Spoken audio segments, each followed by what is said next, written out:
Hey guys, welcome back to my channel. My name is Addie. For those of you who are new here, I am currently, I don't know if you can see, but 37 weeks pregnant with baby number 3. And as his or her arrival gets closer, I am about to stock our freezer with some meals so that it just makes life a little bit easier once baby gets here. I have done this now. This will be my 3rd time doing this. I did this once with Isabel, once with Juliana, and now for this one. And I have learned a few things along the way each time I do it that I want to do, differently. So I just thought I would share, what I was making and some of those tips that I have learned on the way. The first thing that I learned that I am doing right now actually is that it's not all about dinners. When you have a baby, the nights are long and the mornings are rough, and having breakfast is actually one of the things that has saved us the most. So making some freezer breakfasts is highly recommended from me, especially things that you can eat with one hand. So like an egg sandwich or a burrito or something like that. Right now I'm currently prepping pancakes and waffles because those are so easy just to pull out, pop in the toaster and serve, especially when you have kids already. Just to be able to make something quick and good for them as well. So when we were prepping for baby 1, Isabel, we decided to take basically a whole day. I went online, got a bunch of recipes that sounded good, and did freezer meal prep for dinners. I did 40 dinners, something like that.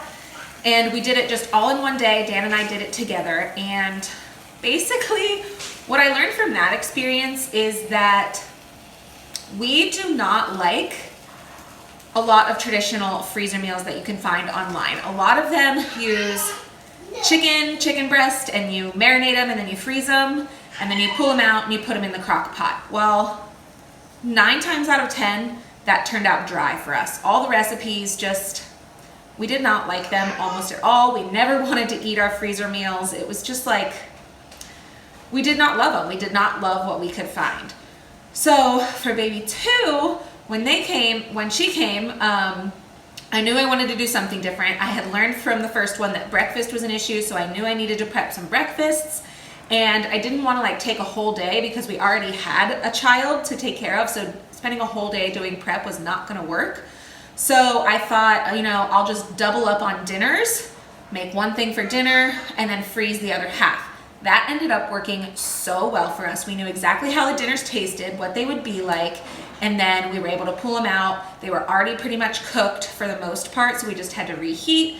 It worked so well. We loved it. And then I did a bunch of breakfasts, and that was just such a game changer. So it worked really well, but there were a few recipes that we liked, a few that we didn't. So I'm hoping that this 3rd time around we have, a good solid, we like everything, the breakfasts work, the dinners work, the snacks work, and everything turns out good. So I'm hoping 3rd time is the charm. I went ahead and wrote a blog post for you guys. It goes through exactly my process, my grocery list, this process starts, how many weeks, how many I do a week, when I prep it, all the recipes that I'm using, all that kind of stuff is in my blog post. So if you want more details, go ahead in the description box below. I will link the link to that blog post. It's just on my website.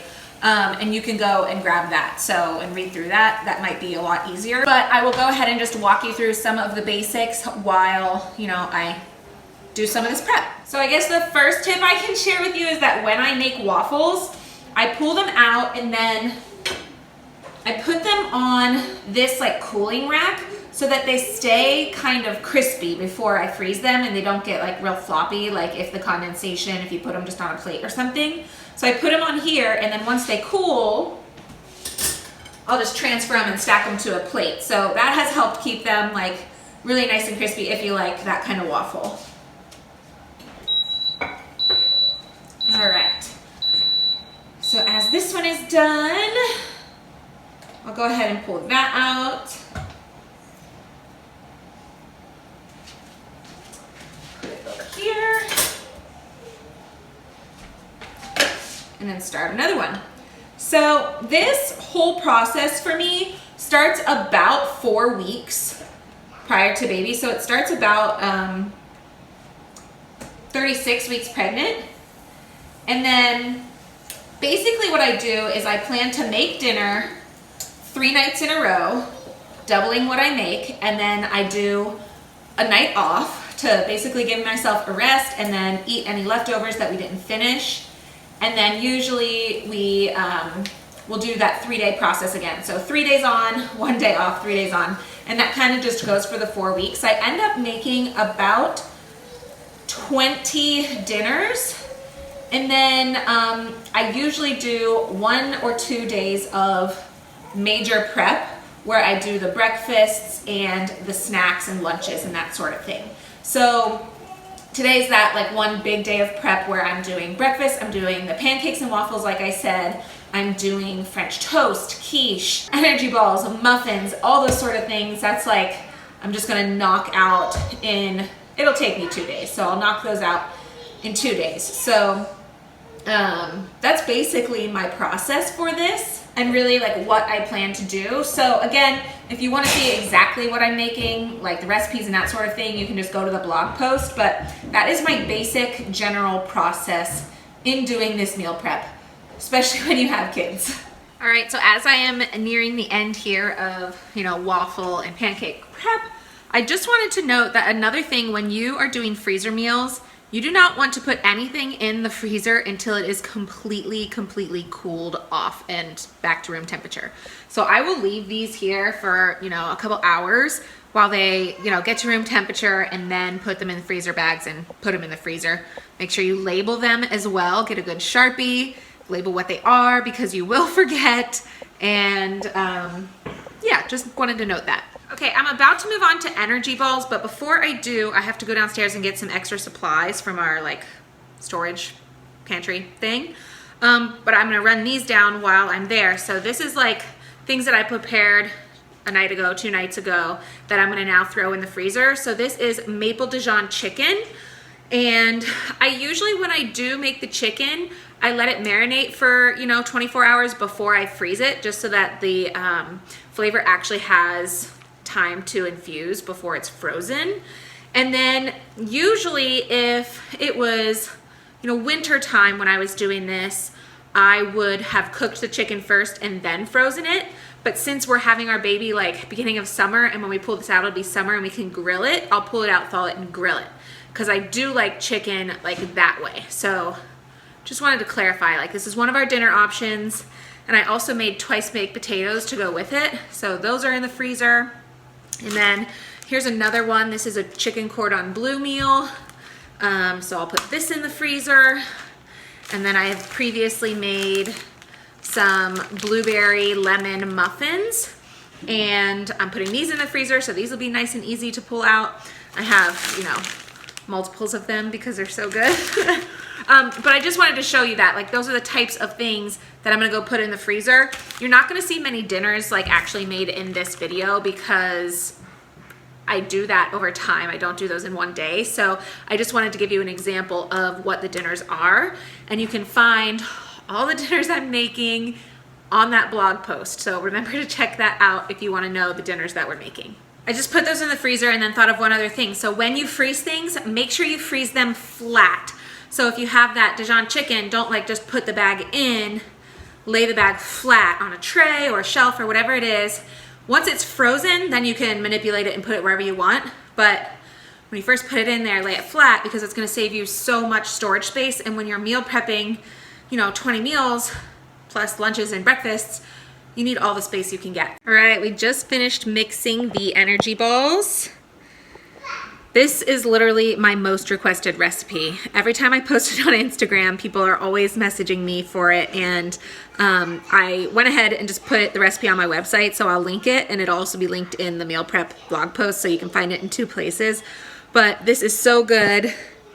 We tripled the recipe this time. I can't do more than tripling because it won't fit in my mixer, but I will sometimes do 2 triple batches. They're just so good. Highly recommend these. They're good for you, mostly chocolate chips, but and they're just so good. They're our family hit. Everybody loves them. Highly recommend them. We are prepping French toast sticks now, Isabel's favorite. I just wanted to give a tip on the bread. So when you're cutting it and dunking it in the liquid, it can become really super soggy, and you're baking it right away, so it's not the end of the world. But just to make it a little bit easier, if you freeze the bread and then let it halfway thaw before you cut it, and then dunk it when it's like semi-frozen, it just is so less messy and it still turns out like great. So if you decide to do this, that's like a little trick with the bread I like to use. So now I am just shredding up some chicken that I made in the Instapot. And I also went ahead and grilled some as well and then just sliced it, because postpartum for lunch, I really like to have some chicken on hand I can just pull out to make in a wrap or on a salad, or just, you know, some barbecue chicken or something that I can, you know, put on a bun really super easy. So I like to have, you know, some chicken prepped and ready for lunchtime.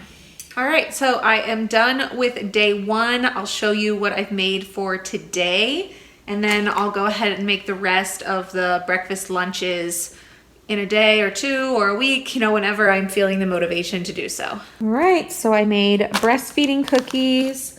I made dinner for tonight. This is the leftovers from tonight, but actually down in the freezer, I have the freezer bag that I doubled up on. I did a big double batch of pancakes, French toast sticks, waffles. I have 2 quiche, a bacon and a mushroom. I have some shredded chicken and some diced chicken, or sliced, I guess I should say. And then I made a triple batch of energy balls. So there we go. All right, prepping a little bit more today. I have some dinner in the oven, and I'm just gonna go ahead and work on some sandwiches, lunchtime sandwiches, and I'm doing peanut butter and jelly right now. Tip is just to put peanut butter on both sides of the bread so that when it unfreezes, it's not like as gooey. So that's just a tip. And then if you do, I'm gonna do some turkey Swiss type stuff too, leave off the mayonnaise, go for mustard, because the mayonnaise will not freeze quite as well, but the mustard will do fine. Another tip is if you are doing a bunch of eggs like this, just go ahead and do them in your stand mixer. That way, while it's mixing, you can do a different part of the recipe, like I will heat up the tortillas. I'm doing the breakfast burritos right now. So yes, you could do one of the handheld ones and whisk it yourself real quick, but this allows you to, you know, get something else done at the same time, just multitask. And then another thing you're gonna wanna remember when you're cooking the eggs is that you do not want to overcook them. Like you can see here, well, I don't know if you can see or not, but I have them like a little bit wet still. Like they're not cooked so much that they are dry, I guess, because remember that you're gonna be reheating them. So you do not want them to be super cooked through, because then you're just gonna have dry, gross eggs. So for these freezer meals, you want them to be like a little bit wet. I don't know how else to describe it. All right, so I am back. This is technically day 3 of prep, but I only have one thing to make today. Yesterday, I did a huge bulk of things. I didn't film much though, because they were like, I did some in the morning, some in the afternoon, some in the evening. I took the kids to the park in between, and so I was bringing things down to the freezer and back up, and it just like, I didn't bother filming. I just wanted to get it done and do that. But I did share some of the tips, so at least you got that, and I was able to prepare breakfast burritos, breakfast sandwiches, turkey and Swiss sandwiches, ham and Swiss sandwiches, peanut butter and jelly sandwiches, and then a dinner. And then today I'm doing the last thing, which is these Amish brand muffins. I'm so sorry I can't share the recipe with you. You'll see in my blog post, this one is missing. It is a family recipe, and my mother-in-law has barred me from sharing it, so I can't share it. I did search online to see if I could find something that was like similar, and I really couldn't, so I'm really sorry, but muffins are a really good option for, you know, easy snack, grab and go when you're breastfeeding, or just, you know, need something good and hearty on your way out the door or whatever it is. So definitely would recommend some muffins. As I finish these muffins, I just want to show you the bin I'm using. It's a 4-quart like Rubbermaid container. I'm gonna link it in the description box because I love having this thing. It's like a big storage container. I use it for this muffin mix because this muffin mix, I don't know how it's possible, don't ask me, but it keeps for 6 weeks in the fridge. And the older it gets, the better it gets. Like, it's the weirdest thing, but It's really nice to have it for this muffin mix. So nice for bigger storage items and like foods, like soups, leftover soups it's really good for. So I would highly recommend it. It's like one of the things I love using most in my kitchen. It's like an essential for us. I love it. And the other thing for meal prep specifically, if you're doing it for baby, is to get some of these slow cooker liners. These things, if you're using a crock pot, save so much time. It is like, it's already like so nice just to have a meal ready for the crock pot and ready to go, like in a freezer bag or something. And then if you don't have to clean it up, it's even better, because dishes is like the other half of the battle when you have a new baby. Like you just can't get around to the dishes. So having like the little liners make it just so much easier just to, you know, you just pick it up, throw it away, and you're clean. So nice. Would highly recommend those. I actually am not doing any crock pot recipes this time. Like I said, I think earlier, we did a bunch of chicken ones for Isabel before she was born, and I just don't like them. I think it dries the chicken out. I just don't really like crock pot frozen meals. So I can't recommend them, to be honest, but you might have a recipe that you really like, in which case maybe these would be good. But I will link these in case you wanna look into those, because they are so, so nice to be able to just like pick up and throw away. I use them, like if we ever use our crock pot, I will use these, like not freezer meal, but like just in using our crock pot, because it just makes life so much easier. I hope that some of these tips and meals, and check out the blog post too, so that you can get like the grocery list and the meal prep list and all that, and more tips and stuff. But I hope these are helpful. We're excited. I hope if you are in this process, like, and you're doing this for yourself and getting ready for a baby, I wish you all the best. I hope you're excited too. I will see you guys in the next video. Bye.